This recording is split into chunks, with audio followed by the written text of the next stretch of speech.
concentrate on the draw. Forgive me, Delilah, I just couldn't take anymore. Welcome to the Bear Pit TV. This, as the title suggests, is the first predicted 11 of the season. We've got Leeds United away, of course, this Sunday at 4:30 for our Championship opener. For my predicted 11, it's quite difficult to kind of choose or assume what squad might be played. We've obviously kind of played different formations, styles, players, etc. throughout pre-season, but I'm going to purely go with what I would play if all players were fit and available. And there's a massive caveat there because I know there's a few injury doubts for our first game against Leeds.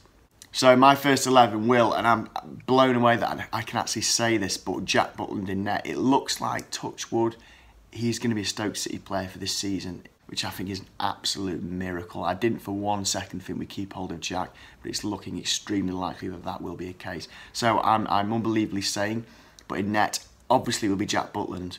I'm going to play a 4-3-3 formation.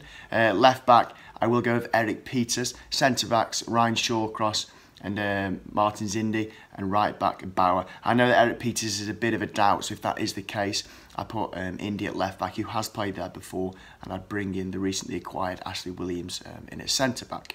In midfield, I will go with Joe Allen, another player that I can't believe that will be starting for Stoke, a player that I thought would definitely be off, but obviously we've signed him on a new contract, so Joe Allen will start in midfield. Alongside him is a player that still could easily go in Ndiaye. I think he will go still, but I think as long as he's in our squad, we have to play him because of the quality he can bring. And who knows, if we can get him maybe integrated in the squad, it might kind of reassure him that we're going places and then persuade him to potentially stay. And then finally, in that midfield three, I will go with Etebo.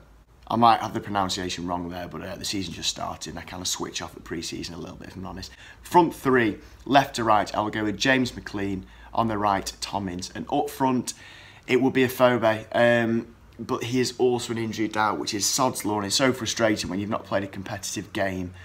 You've got these sort of players that are potentially not fit or have got an injury, which is highly frustrating. If Afobe isn't fit, I mean, it's a case of rolling a dice. We've got Crouch, Juve, or Berahino.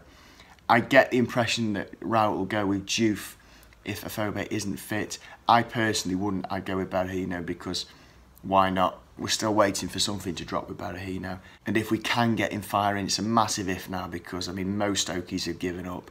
I pretty much have, but I can't help but shake that feeling. What if there is a player there? I can't help shake that. So if Afobe is injured, I would go for Berahino. But touch wood, Afobe is fit to play and he will start up front. It's a massive game, this one.